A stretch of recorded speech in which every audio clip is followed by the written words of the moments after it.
Et c'est pourquoi nos sages, de mémoire bénie, ont dit à propos du verset: si une femme s'égare, qu'un être humain ne commette une transgression, que si un esprit de folie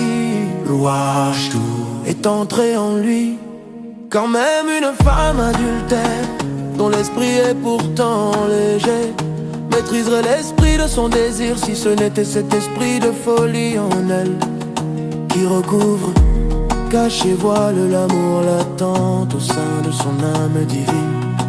Cet amour aspire à s'attacher à la fois en Dieu, à son unité et à son unicité, et à ne pas se séparer. Dieu préserve le shalom de son unité, même si l'on prenait sa vie pour l'obliger à servir l'idolâtrie, et ce, même par une simple prosternation, sans aucune foi dans le cœur.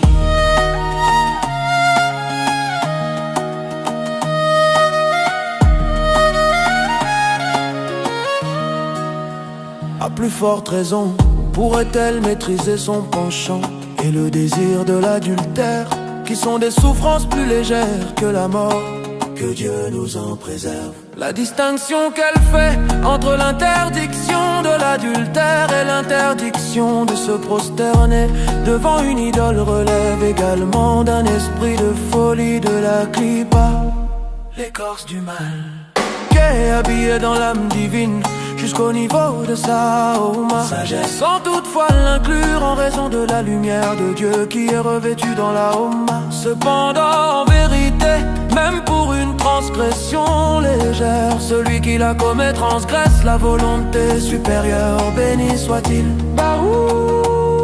et se trouve dans une séparation totale de son unité et de son unicité, plus encore que la citra.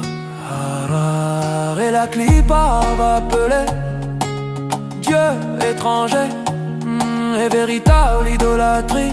Il est plus séparé que toutes les choses qui en découlent dans ce monde.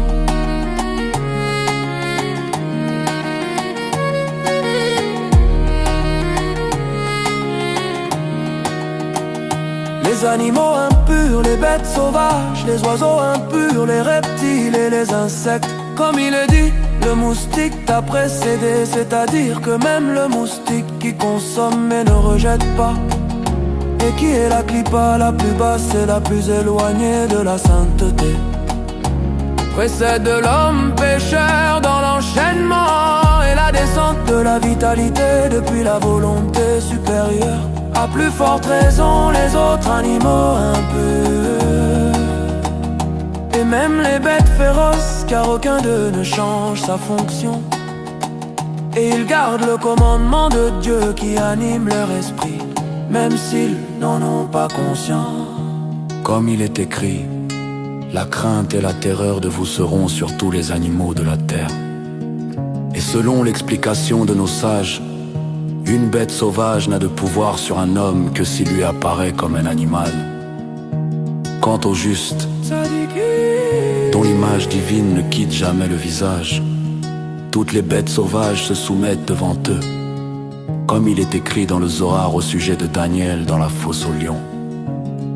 Dès lors, celui qui pêche et transgresse sa volonté, même par une faute légère, se trouve au moment de l'acte dans l'éloignement ultime de la sainteté supérieure, qui est son unité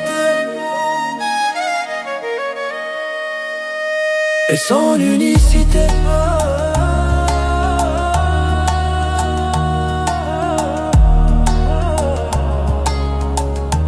Plus que tous les animaux impurs, les reptiles et les insectes qui reçoivent leur vitalité de la citra et de la clipa.